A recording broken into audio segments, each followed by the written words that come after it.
It's Friday, August 4th, and when it's Friday, you know what that means. It's time for Comics Forever.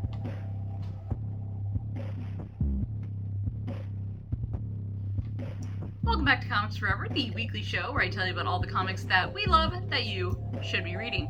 This week was an awesome week for new releases, so I've got a couple brand new things to tell you about on this week's Comics Forever.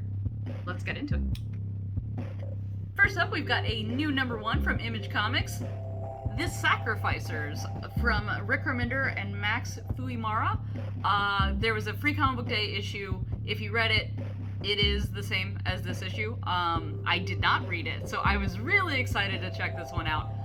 It's really cool. It's very similar to Rick Remender's Seven to Eternity, and like a kind of some vibes of Low, which I've talked about on the show before.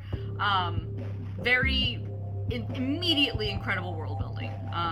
There's the sun god, and his daughter is the character here on the main cover. It does. I don't want to spoil anything plot wise, but it does some really cool stuff here. So I highly recommend you check out the first issue so you can get on with this awesome new fantasy series. The Sacrificers #1 out now.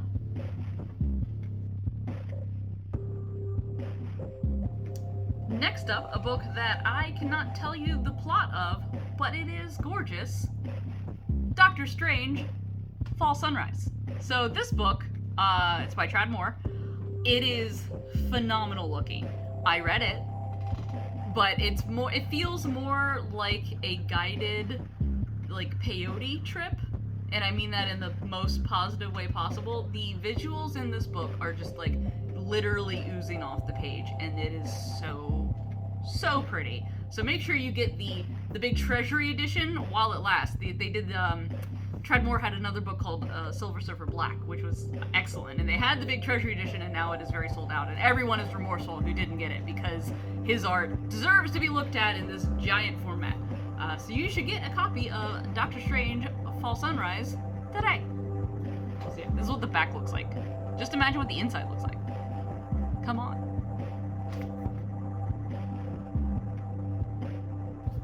And lastly, the spiritual successor to the Alan Moore Swamp Thing that I mentioned in last week's episode, Swamp Thing Green Hell by Jeff Lemire and Doug Manke.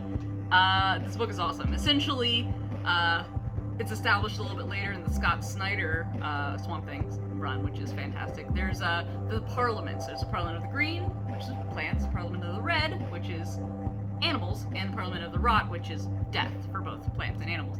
And in a post-climate crisis world where humans are barely hanging on by a thread, all three parliaments can agree on one thing: that we're done. Humans just messed this up. We gotta wipe the slate clean.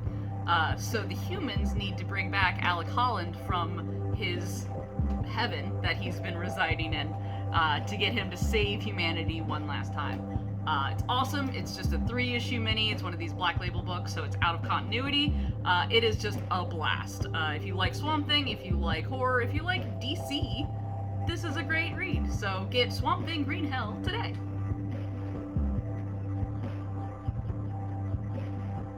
That is it for this week's Comics Forever. Thank you for joining me once again. If you need even more comics, make sure you tune back in next Friday for more Comics Forever, every Friday.